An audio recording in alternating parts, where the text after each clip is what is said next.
district d'Abidjan, le passage piéton souvent mal utilisé, ignorance ou confusion des règles de la circulation routière. On en parle ce soir.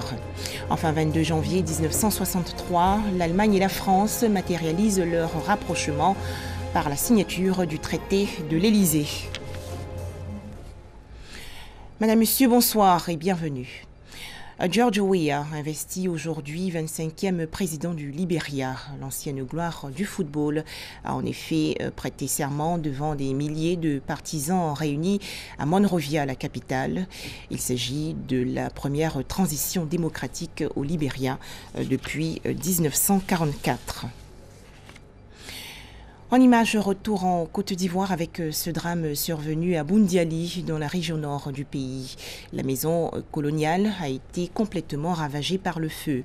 Certaines rumeurs parlent d'une chasse aux rats qui aurait mal tourné, le feu étant utilisé par les chasseurs pour déloger les rongeurs. Un tout autre sujet à présent. Sur la chaussée, ne pas respecter certaines règles élémentaires met directement en péril la vie des autres usagers de la route. Dans le district d'Abidjan, certains automobilistes marquent un temps d'arrêt carrément sur le passage clouté. Il y a aussi des piétons qui ne traversent pas la chaussée en empruntant le passage protégé. Mais ces personnes sont-elles conscientes du danger en ne respectant pas les consignes de sécurité routière? On en parle avec Moussa Konaté. Un véhicule stationné sur les bandes blanches. Cet acte, presque une habitude de certains automobilistes, marquait un arrêt sur cet espace de la chaussée, exclusivement réservé aux piétons. C'est admis que le piéton traverse sur les bandes blanches et la voiture qui arrive doit pouvoir s'arrêter pour laisser passer le piéton. Mais malheureusement, les voitures ne s'arrêtent pas avant les bandes blanches. Souvent, les véhicules chevauchent même les bandes blanches. Et le piéton est souvent obligé de contourner la voiture. Beaucoup ne connaissent pas. Il y a l'ignorance qui fait ça. Il y a des choses qu'ils ne connaissent pas, ils ne maîtrisent pas. On n'a pas le droit de venir s'arrêter sur la bande blanche. C'est une bande blanche qui est faite uniquement que pour les piétons. Donc nous, on doit rester à quelques mètres de la bande blanche. Donc si vous voyez des chauffeurs qui viennent s'arrêter, d'autres, ce n'est pas sciemment, mais ce n'est pas parce qu'ils... Non, il y a beaucoup, c'est l'ignorance. Les bandes blanches sont des marquages au sol qui octroient un certain droit de passage aux piétons dans la circulation. À ce carrefour sur le boulevard Valéry Giscard d'Estaing, marcher sur les bandes blanches est une exigence. Des volontaires sont même à la tâche pour l'exécution. Quand les gens veulent traverser, là, nous on est là. Nous on leur dit non, que de ne pas traverser ici où il n'y a pas de bande blanche. Et la bande blanche, c'est pour les piétons. Si tu as traversé où il n'y a pas de bande blanche, quand on vient de coin. Là, qui a tort? C'est toi qui as tort, tu vois, non? Souvent on a les sifflets. On siffle, on arrête les voitures pour que les gens puissent passer. Visibles ou non, ces signalisations routières sont d'une grande nécessité pour la sécurité des usagers. Mais elles sont inexistantes à certains endroits. Il est très utile qu'on retrace même toutes les bandes même à Abidjan pour faciliter un peu la circulation des piétons et des usagers. On a peur de traverser parce qu'il est dit qu'on doit traverser sur les bandes blanches. Or, il n'y a pas de bandes blanches à ce carrefour. On a eu beaucoup de nouvelles routes, il y a des chaussées qui ont été refaites et tout. Malheureusement, il n'y a pas de bandes blanches, alors que les bandes blanches quand même sont une bonne signalisation pour non seulement nous-mêmes les automobilistes, mais également pour les piétons. Ça fait partie du code de la route et moi je n'imagine pas normalement une route sans les bandes blanches parce que c'est un message, c'est un langage qui nous est donné et donc pour moi c'est plus que nécessaire. La présence des bandes blanches dans la circulation, plus qu'un embellissement de la route, elles doivent être respectées par les piétons et les automobilistes. Vous voyez, quand vous prenez ce cas-là, par exemple, il y a une délimitation qui est faite et c'est là que les véhicules doivent s'arrêter. Même les deux roues doivent également s'arrêter là. L'autre zone est tout à fait réservée pour la traversée des piétons. Par conséquent, voyez-vous, si vous franchissez cette ligne de délimitation et que vous venez sur les bandes blanches, vous êtes en infraction. Lorsque le piéton se trouve sur cet espace, eh bien, il est tout à fait prioritaire. Il est protégé et ça, c'est au nom de la réglementation. Il faut donc faire très attention aux piétons, même là où il n'y a pas de bande blanche. Quand nous voyons un piéton qui s'engage sur la chaussée pour traverser, prenons les dispositions pour ralentir et laisser passer le piéton. Selon l'Office de sécurité routière, plus de 40% des personnes tuées dans les accidents de la route sont des piétons. Parmi ces victimes, 15% sont des enfants. Le respect du code de la route et la discipline dans la circulation demeurent donc essentiels pour éviter des cas de sinistre. Autre actualité, comment promouvoir l'autonomisation des femmes? Cette question était au centre d'une conférence organisée par le Bureau international de la femme et de l'enfant. Les travaux se sont déroulés récemment dans la commune de Cocody. Les explications de Francis Boifo. L'autonomisation des femmes, une lutte permanente. Beaucoup d'entre elles font face à des difficultés liées à la société, telles que la liberté financière, l'influence du conjoint dans le couple. Au niveau de la société, nous notons que la femme est face à des stéréotypes de genre qui la figent dans un rôle et qui limitent ses possibilités et ses capacités d'accès aux ressources, qui limitent ses capacités d'accès aux opportunités, qui limite l'exercice de certains droits comme le droit de faire et de déterminer ses propres choix. Pour contribuer au réveil de la gente féminine, un panel sur le thème promotion, genre et autonomisation de la femme est initié par le Bureau international de la femme et de l'enfant. Une femme autonome apporte sa contribution au développement de sa structure familiale, mais surtout, elle apporte son leadership, son savoir-faire au plan national.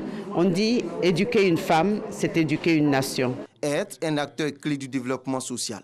C'est le défi que doivent relever les femmes. Il est impérieux que toutes les femmes comprennent qu'il y va de leur propre développement. On parle de développement du pays parce qu'elle sera autonome, mais être autonome, c'est d'abord soi-même acquérir son développement. Le Bureau international de la femme et de l'enfant entend renforcer les capacités de gestion des femmes afin de mieux les valoriser dans leurs milieux respectifs.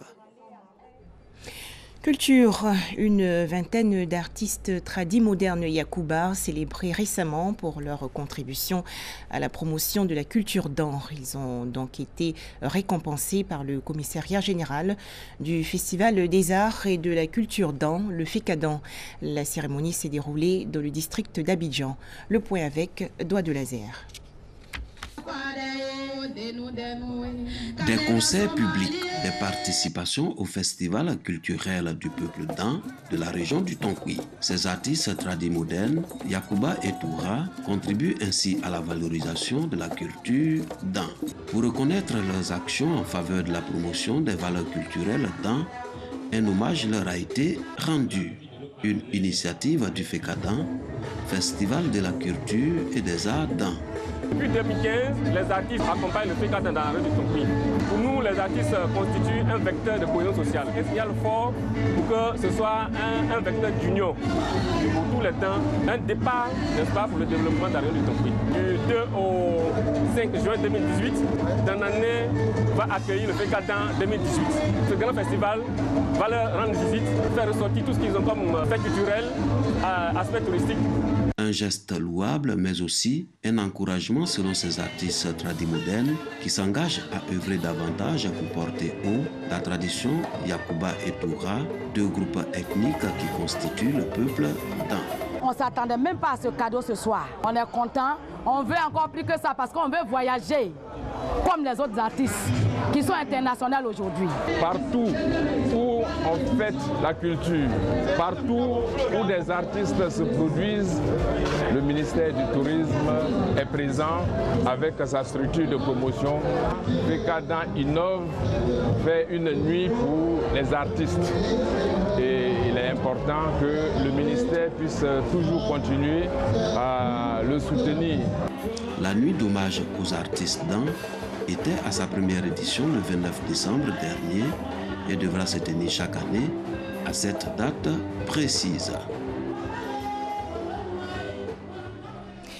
En Afghanistan, au moins 22 morts dans l'attaque d'un grand hôtel à Kaboul, la capitale. Cet attentat a été revendiqué par les talibans.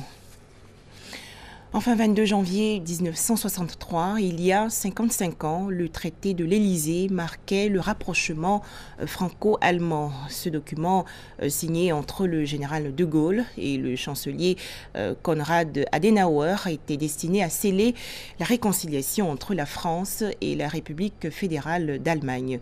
Les explications de Dangui Dangui.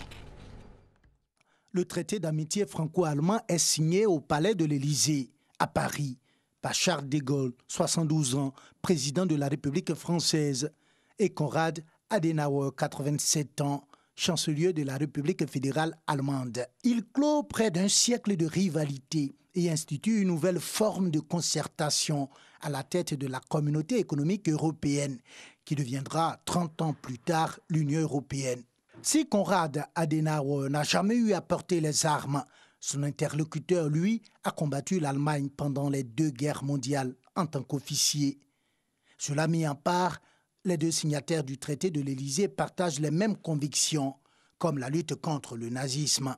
De Gaulle est issu de la bourgeoisie catholique de Lille et Adenauer de la bourgeoisie catholique de Cologne. Le premier a mis en place la Ve République en 1958. Le second a porté la République fédérale allemande sur les fonds baptismaux. De Gaulle se laisse convaincre par un traité formel pour renforcer leurs liens. La rencontre de l'Élysée est ainsi organisée. Le texte du traité contient simplement des engagements réciproques, non contraignants. La rencontre des chefs d'État et de gouvernement au moins 2 fois par an pour faciliter le dialogue entre les 2 principales puissances du continent. Pour le reste, le traité débouche sur la mise en place d'un office franco-allemand pour la jeunesse, destiné à faciliter les échanges. Rapidement apparaissent les limites de l'exercice. L'Allemagne fédérale, pro-américaine et hostile à l'Union soviétique, ne tolère pas les velléités neutralistes du général de Gaulle. Toutefois, au moment de ratifier le traité le 15 juin 1963, les députés allemands du Bundestag lui ajoutent un préambule qui rappelle leur objectif primordial. Une association étroite entre l'Europe et les États-Unis d'Amérique et une unification de l'Europe en y associant le Royaume-Uni. De Gaulle est en colère, il se voit trahi. Les 2 signataires du traité de l'Élysée font cavalier seuls et s'opposent bien souvent. Dans la guerre de Yougoslavie, Berlin prenant le parti de Zagreb et Paris celui de Belgrade. Dans la guerre de Libye et aussi dans la discussion nucléaire. La relation entre le successeur de Gaulle, Georges Pompidou, et le chancelier Willy Brandt manque de chaleur, même s'il lance de grands projets industriels, notamment Airbus. Valéry Giscard d'Estaing et Helmut Schmid, unis par les mêmes convictions libérales, parrainent le système monétaire européen, précurseur de la monnaie unique, et l'élection du Parlement européen au suffrage universel. Création d'une brigade franco-allemande le 12 janvier 1989 avec 5000 hommes qui participeront au maintien de la paix à Sarajevo en 1996, ainsi que la mise en route du traité de Maastricht et le sacrifice du Deutsche Mark sur l'autel de la monnaie unique. Des actes forts. L'Allemagne réunifiée n'est plus un nain politique, mais ne joue plus tout à fait dans la même catégorie que la France. Cette dernière reste tournée vers le sud et absorbée par ses problèmes sociaux.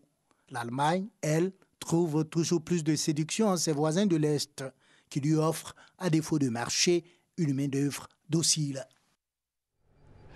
Et c'est la fin de cette édition. Merci de nous avoir suivis.